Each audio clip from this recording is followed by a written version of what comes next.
गौतम बुद्ध के बारे में एक बात प्रसिद्ध थी कि वो कुछ लोगों को तो सीधे अपना शिष्य बना लेते थे और बौद्ध संघ में शामिल कर लेते थे, लेकिन कुछ लोगों को अपना शिष्य बनाने से पहले वो उन्हें कुछ दिनों के लिए शमशान घाट में जाकर रहने के लिए कहते थे और फिर उसके बाद ही संघ में शामिल करते थे।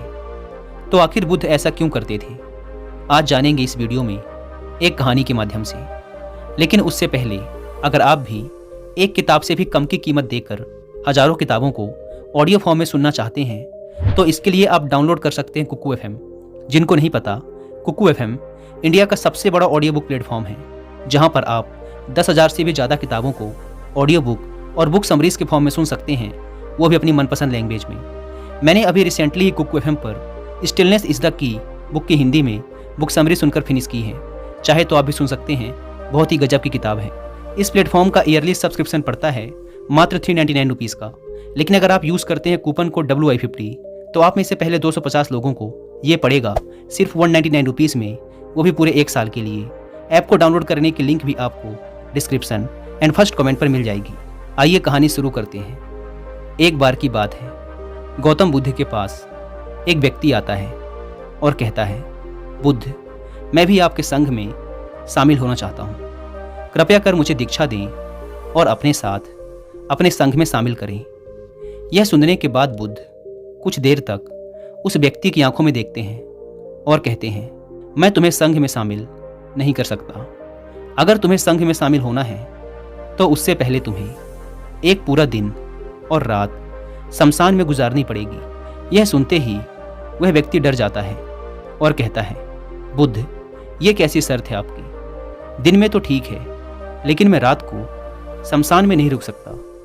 बुद्ध ने पूछा, रात में क्यों नहीं रुक सकते?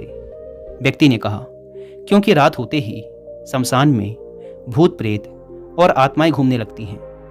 बुद्ध ने पूछा, क्या तुमने कभी किसी भूत प्रेत या आत्मा को अपनी आंखों से देखा है? व्यक्ति ने कहा, नहीं बुद्ध, मैंने अपनी आंखों से तो नहीं देखा, लेकिन मैंने लोगों के मुंह से भूत प्रेत और आत्माओं के होने की कहानियां जरूर सुनी हैं और मैंने कुछ लोगों को भूत प्रेत लगते भी देखा है। ऐसे लोग बहुत अजीब अजीब सी हरकतें करने लगते हैं। बुद्ध ने कहा, तो फिर ये तुम्हारे लिए एक बहुत ही सुनहरा मौका है यह जानने का कि क्या सच में भूत प्रेत और आत्माएं होती भी हैं या नहीं। व्यक्ति ने कुछ देर तक सोचा, फिर कहा, ठीक है बुद्ध, अगर आपकी यही शर्त है तो एक दिन और रात के लिए मैं शमशान में रुक जाऊंगा। इसके बाद वह व्यक्ति बुद्ध से आज्ञा ले अपने घर वापस चला जाता है। सुबह होते ही वह व्यक्ति फिर बुद्ध के पास आता है और शमशान जाने की आज्ञा मांगता है। बुद्ध ने कहा, ठीक है, तुम शमशान जा सकते हो, लेकिन एक बात का ध्यान रखना, पूरे दिन और रात में तुम जो कुछ भी वहाँ देखोगे या जो भी घटना तुम्हारे साथ वहाँ घटेगी, वो सब कुछ तुम मुझे आकर बताओगे। उसने कहा, ठीक है बुद्ध। इसके बाद वह व्यक्ति शमशान के लिए निकल पड़ता है। उसके जाते ही बुद्ध अपने 2 शिष्यों से कहते हैं, तुम दोनों उसके पीछे जाओ और उसका ध्यान रखना, लेकिन ध्यान रहे उसे यह बात पता नहीं लगनी चाहिए कि तुम दोनों उसके आसपास ही हो। वे दोनों शिष्य भी चुपचाप उस व्यक्ति के पीछे पीछे शमशान की तरफ चले जाते हैं। एक पूरा दिन और रात शमशान में गुजारने के बाद अगली सुबह वह व्यक्ति गौतम बुद्ध के पास वापस आता है। बुद्ध ने पूछा, बताओ क्या देखा तुमने वहाँ? व्यक्ति ने कहा, बुद्ध, मेरे शमशान में पहुँचने के कुछ देर बाद मैंने देखा कि वहाँ एक अर्थी आई। उसके पीछे एक बड़ी भीड़ थी। वह अर्थी एक बूढ़े व्यक्ति की थी। उस बूढ़े व्यक्ति के चारों बेटों ने अर्थी को कंधा दे रखा था। वे चारों बहुत दुखी दिखाई पड़ रहे थे। वहीं अर्थी के पीछे चलने वाले कुछ लोग बातें कर रहे थे कि अच्छा इंसान था बेचारा, लेकिन अब नहीं रहा।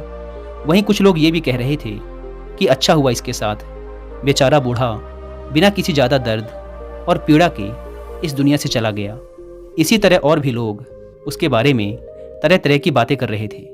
फिर उस बूढ़े को चिता पे लिटाया गया और उसके बड़े बेटे ने उस चिता को अग्नि दी। फिर सभी लोग वहीं पास के ही तालाब से नहाकर वहाँ से चले गए। उसके बाद मैं काफ़ी देर तक वहीं बैठा हुआ उस जलती हुई चिता को देखता रहा। फिर जब दोपहर हुई तो वहाँ एक अर्थी और आई। यह अर्थी एक जवान औरत की थी। उस औरत का पति उस अर्थी के आगे चल रहा था। वह बहुत दुखी था। उसकी आंखों से आंसू बह रहे थे। अर्थी के पीछे चलने वाले कुछ लोग कह रहे थे कि बहुत गलत हुआ इस लड़के के साथ। इतनी सी उम्र में ही इसकी पत्नी ने इसका साथ छोड़ दिया। अभी तो बेचारे की पूरी जिंदगी पड़ी है। 2 छोटे बच्चे हैं इसके। अकेले कैसे उनकी परवरिश करेगा।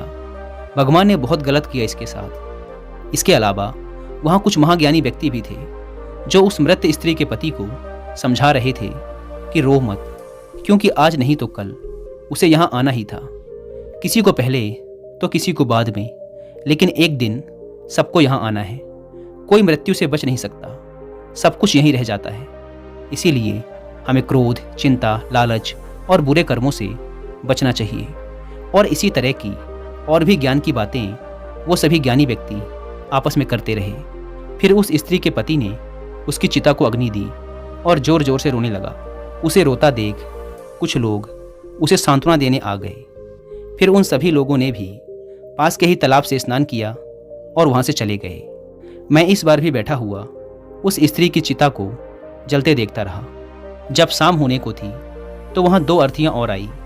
एक अर्थी महंगे फूल मालाओं से सुसज्जित थी। उसके पीछे जो लोग थे वो बड़े खानदान से लग रहे थे और उसके पीछे लंबी भीड़ भी थी। देखने से ही लग रहा था कि यह किसी अमीर व्यक्ति की अर्थी है। दूसरी अर्थी बहुत ही साधारण सी थी और उसके पीछे बहुत ही कम लोग थे। वह जरूर ही किसी बहुत गरीब व्यक्ति की अर्थी रही होगी। अमीर व्यक्ति की चिता को चंदन की लकड़ी से तैयार किया गया, जबकि गरीब व्यक्ति की चिता को साधारण लकड़ी से। अमीर व्यक्ति की चिता को पहले अग्नि दी गई, फिर गरीब व्यक्ति की चिता को। बुद्ध ने पूछा, क्या तुम्हें उनकी चिताओं में कोई अंतर दिखा? व्यक्ति ने कहा, नहीं बुद्ध, मुझे तो कोई अंतर नहीं दिखा। दोनों के शरीर एक समान ही जले और अंत में राख हो गए। बुद्ध ने पूछा, फिर क्या हुआ? व्यक्ति ने कहा, उसके बाद रात हो गई और वहाँ कोई नहीं आया। बुद्ध ने फिर पूछा, क्या तुम्हें वहाँ रात में भूत प्रेत और आत्माएं दिखी? व्यक्ति ने कहा, नहीं बुद्ध, मुझे वहाँ कुछ भी नहीं दिखा, लेकिन मैं वहाँ पूरी रात खुद से ही डरता रहा, कभी हवा की सरसराहट से तो कभी जानवरों की आवाज़ से। और फिर सुबह हो गई और मैं आपके पास आ गया। बुद्ध ने कहा, बहुत बढ़िया, लेकिन मैं तुम्हें संघ में शामिल नहीं कर सकता। व्यक्ति ने कहा, लेकिन क्यों? बुद्ध ने कहा, क्योंकि तुम अभी उसके लिए तैयार नहीं हो। संघ में शामिल होने के लिए तुम्हें एक बार और एक पूरा दिन और रात शमशान में गुजारनी पड़ेगी। व्यक्ति ने बुद्ध को मनाने की बहुत कोशिश की, लेकिन बुद्ध नहीं माने। तो अंततः उसने दोबारा शमशान में जाना स्वीकार कर लिया। अगली सुबह बुद्ध से आज्ञा ले वो व्यक्ति फिर शमशान की ओर निकल पड़ा। बुद्ध ने इस बार फिर 2 शिष्य उसकी सुरक्षा के लिए उसके पीछे भेज दिए। एक दिन और रात शमशान में गुजारने के बाद वो फिर बुद्ध के पास आया। बुद्ध ने फिर वही प्रश्न किया, बताओ क्या देखा तुमने वहाँ? व्यक्ति ने कहा, बुद्ध, कल मेरे सामने 8 लोगों की चिताओं को अग्नि दी गई और उन सबके साथ भी वही घटनाएं हुई जो मैंने पिछली बार आपको बताई थी कि बहुत से लोग रो रहे थे, कुछ उन्हें सांत्वना दे रहे थे और कुछ ज्ञानी व्यक्ति तरह तरह की बातें कर रहे थे। लेकिन एक अलग चीज जो मैंने इस बार देखी वो ये थी कि कुछ मृत व्यक्तियों के शरीर के कुछ हिस्से जो ठीक से नहीं जल पाए थे, उन अधजले हिस्सों को चील, कौवे और जानवर नोच नोच कर खा रहे थे। कुत्ते कुछ हड्डियों को अपने साथ उठा ले गए। यह सब देखकर मुझे एक चीज का एहसास हुआ कि जिस शरीर को हम इतना महत्व देते हैं उसका अंत भी एक दिन इसी प्रकार होना है। व्यक्ति ने कहा, बुद्ध, अब तो मैं बौद्ध संघ में शामिल हो सकता हूँ। बुद्ध ने कहा, नहीं, मैं अब भी तुम्हें संघ में शामिल नहीं कर सकता। व्यक्ति ने कहा, लेकिन बुद्ध, मैं तो आपके कहे अनुसार 2 बार शमशान में रहकर आ चुका हूँ, अब तो आपको मुझे संघ में शामिल करना ही पड़ेगा। बुद्ध ने कहा, जिस महत्वपूर्ण चीज को देखने के लिए मैंने तुम्हें शमशान भेजा था, तुम अब तक उसे नहीं देख पाए हो, इसीलिए मैं तुम्हें संघ में शामिल नहीं कर सकता। और तुम जब तक शमशान में वो नहीं देख लेते जिसके लिए मैंने तुम्हें वहां भेजा था, तब तक तुम संघ में शामिल नहीं हो सकते। यह सुनते हुए व्यक्ति बुद्ध से आज्ञा ले फिर से शमशान की तरफ निकल पड़ता है। वह एक पूरा दिन और रात शमशान में गुजारता है, लेकिन इस बार उसके अंदर कुछ घट चुका था। उसने वह देख लिया था जो बुद्ध उसे दिखाना चाहते थे। अगली सुबह होते ही उसे बुद्ध के पास पहुंचने की जल्दी नहीं थी। वह अंदर से एकदम शांत और स्थिर हो गया था। उसके चेहरे पर गंभीरता आ गई थी। वह धीरे धीरे चलता हुआ गौतम बुद्ध के पास पहुंचा और उन्हें प्रणाम कर बिना कुछ बोले शांति से बैठ गया। बुद्ध ने फिर वही प्रश्न किया, क्या देखा तुमने वहाँ? व्यक्ति ने कहा, मैंने देखा कि 4 लोग मुझे अर्थी में लिटाकर शमशान की तरफ ला रहे हैं। लोग मेरी अर्थी के ऊपर फूल मालाएं फेंक रहे हैं। एक बहुत बड़ी भीड़ मेरी अर्थी के पीछे पीछे चल रही है। मेरे पिता, जो कि मेरी मौत से बहुत दुखी हैं, वो रोते हुए मेरी अर्थी के साथ चल रहे हैं। मेरा छोटा भाई भी मेरी मौत से बहुत दुखी है और रो रहा है। कुछ लोग मेरे भाई और पिता को समझा रहे हैं और उन्हें सांत्वना दे रहे हैं। भीड़ में चल रहे कुछ लोग भी मेरी मौत से दुखी हैं और कुछ दुखी होने का दिखावा कर रहे हैं। भीड़ में से कुछ लोग बातें कर रहे हैं कि अच्छा इंसान था, अभी उम्र ही क्या थी बच्चे की, लेकिन भगवान ने इसे इतनी जल्दी बुला लिया। और भी लोग मेरे बारे में तरह तरह की बातें कर रहे हैं। फिर मेरी अर्थी को शमशान की ज़मीन में रख दिया गया। मैं सांस लेना चाहता था, लेकिन मेरे अंदर सांस नहीं थी। मैं अपने हाथ पैरों को हिलाना चाहता था, लेकिन मैं हिला नहीं पा रहा था। मैं अर्थी से उठकर अपने पिता को गले से लगाना चाहता था और अपने छोटे भाई से ये कहना चाहता था कि माता पिता का ध्यान रखना, क्योंकि अब तुम ही हो जिसे पूरे घर को संभालना है। उसके बाद मुझे उठाकर चिता में लिटा दिया गया। फिर मुझे एक कपड़े से ढक दिया गया। उस कपड़े के बाहर मुझे कुछ भी दिखाई नहीं दे रहा था। फिर मेरे ऊपर बहुत सी लकड़ियां रख दी गई। वो मुझे बहुत भारी लग रही थी। मैं उन्हें हटाना चाहता था। मुझे अंदर घुटन महसूस हो रही थी। फिर कुछ समय पश्चात मुझे गर्मी का आभास हुआ। मैंने देखा कि मेरे पूरे शरीर पे आग लग चुकी थी। मेरा पूरा शरीर किसी लकड़ी की भांति जल रहा था। मैं चिल्लाया, लेकिन मेरे मुंह से आवाज़ नहीं निकली। मैं उस अग्नि में पूरी तरह से खो गया था। मैं पूरी रात खुद को ऐसे ही जलता देखता रहा और अंत में मैंने पाया कि मैं राख में तब्दील हो चुका हूँ। उस पूरी रात मैं पता नहीं कहाँ खोया रहा। ना तो मैं डरा और ना ही मुझे किसी प्रकार के डर का एहसास हुआ। और सुबह होते ही मैं आपके पास आ गया बुद्ध। यह सब सुन बुद्ध मुस्कुराए और बोले, अब तुम संघ में शामिल हो सकते हो। बुद्ध ने आगे कहा, जीवन को वही व्यक्ति समझ सकता है जिसने मृत्यु को समझ लिया हो। जैसे एक बीमार व्यक्ति ही स्वस्थ रहने के महत्व को अच्छे से समझ सकता है। वास्तव में गहरे ध्यान और साधना में उतरने के लिए अंदर ज्ञान का बीज होना बेहद आवश्यक है। और वह ज्ञान का बीज कल रात तुम्हें वहाँ मिला। तुमने वहाँ जाकर यह महसूस कर लिया कि तुम्हारा शरीर नश्वर है और तुम्हारे साथ कुछ भी नहीं जाने वाला, सब यहीं रह जाएगा।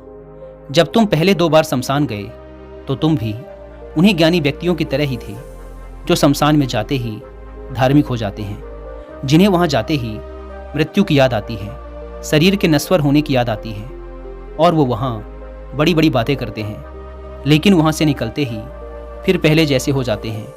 वैसे ही सारे बुरे काम करते हैं, अधर्म करते हैं, खुद के शरीर से मोह करते हैं, इसे अमर मान लेते हैं और दूसरों से ऐसा व्यवहार करते हैं जैसे वो यहाँ हमेशा रहने वाले हैं। लेकिन जब तुम तीसरी बार वहाँ गए तो तुम्हें अंदर से ये आभास हुआ कि तुम असल में वो नहीं हो जो तुम खुद को मानते हो।